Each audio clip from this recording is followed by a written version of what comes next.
De modo geral, sabemos que os meteoros, quando adentram na atmosfera terrestre, acabam indo para um destino praticamente inevitável. Quando atingem as camadas mais densas do ar em velocidades muito altas, basicamente a compressão do ar gera calor intenso, levando essas rochas espaciais à vaporização em questão de segundos. Esse processo não é exclusivo da Terra, mas sim o desfecho mais comum para a maioria dos pequenos corpos que se aventuram em planetas com atmosfera. Mas algo realmente bizarro aconteceu no ano de 1972, relacionado justamente a isso, quando um objeto espacial entrou na atmosfera terrestre, mas saiu depois para o espaço. No vídeo de hoje vamos conhecer o que ficou conhecido como a Grande Bola de Fogo de 1972. Gente, antes do vídeo prosseguir, deixa eu pedir a você que está chegando agora aqui no canal. Se você ainda não está inscrito em nosso projeto, convido você a deixar a inscrição, é muito rápido e fácil e você ajuda o Mistérios do Espaço a chegar a 1 milhão de inscritos aqui no YouTube. Bora pro vídeo.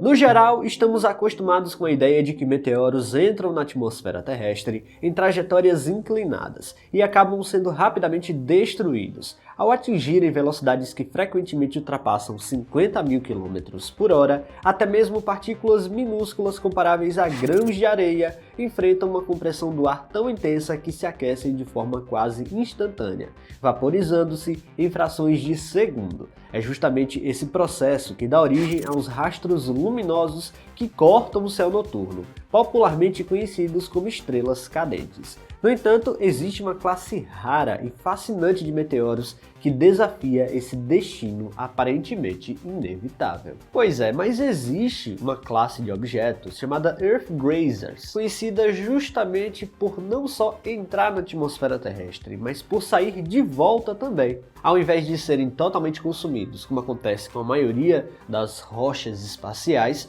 esses objetos não, eles entram, são parcialmente consumidos, mas ainda conseguem sair de volta ao espaço seguindo uma nova trajetória. Esses visitantes podem ter origens diversas, muitas vezes associados a detritos cometários em órbitas altamente excêntricas. Em alguns casos mais extremos, há a possibilidade de que tenham origem interestelar, o que explicaria velocidades ainda mais impressionantes, podendo chegar a centenas de milhares de quilômetros por hora. Um dos exemplos mais emblemáticos desse fenômeno ocorreu em 1972, quando uma bola de fogo diurna atravessou os céus dos Estados Unidos e do Canadá. Esse objeto percorreu milhares de quilômetros na atmosfera superior antes de retornar ao espaço, demonstrando de forma espetacular como um meteoro pode sobreviver a esse tipo de encontro rasante com a Terra. Para entender como isso é possível, é fundamental considerar a estrutura da atmosfera terrestre. Em altitudes superiores a 100 km, o ar é extremamente rarefeito, com uma densidade tão baixa que se aproxima de um vácuo. Ainda assim, essa fina camada de gases é suficiente para interagir com objetos em altíssima velocidade, produzindo efeitos visíveis mesmo em altas altitudes. No caso dos Earthgrazers, o fator decisivo é o ângulo de entrada. Diferentemente dos meteoros comuns que entram em trajetórias mais íngremes, esses objetos chegam com um ângulo extremamente raso, muitas vezes inferior a 5 graus em relação à superfície. Isso faz com que eles apenas toquem as camadas mais altas da atmosfera, evitando regiões mais densas que causariam sua destruição. Mesmo nesse encontro superficial, a interação com poucas moléculas presentes na alta atmosfera gera compressão do ar e aquecimento, formando o rastro luminoso.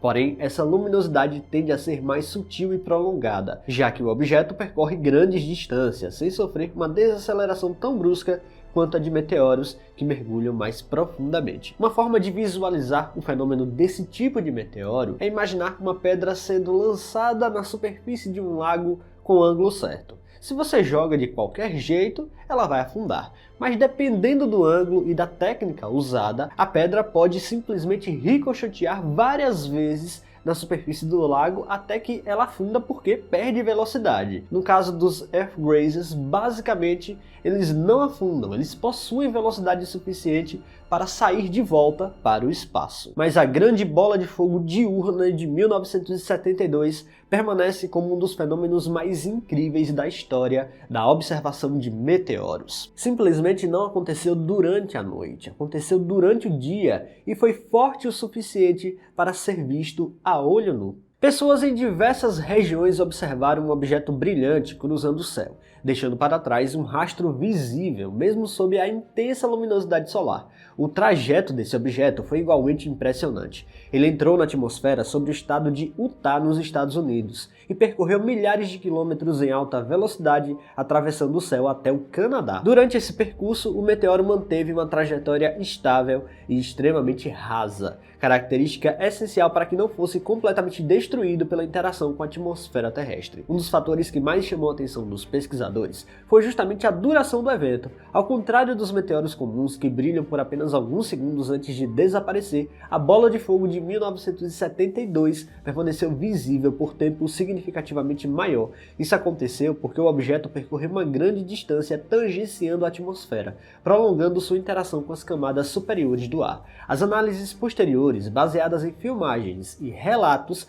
inclusive essa filmagem na tela é real, permitiram reconstruir com grande precisão a trajetória do meteoro. Os registros, no geral, foram fundamentais para confirmar que se tratava de um verdadeiro Earthgrazer. Outro aspecto fascinante foi a altitude mínima atingida pelo objeto. Ao descer até cerca de 57 km, ele chegou relativamente próximo das camadas mais densas da atmosfera, mas ainda assim conseguiu evitar uma desaceleração catastrófica. Esse equilíbrio delicado entre profundidade e velocidade foi o que permitiu sua sobrevivência e eventual retorno ao espaço.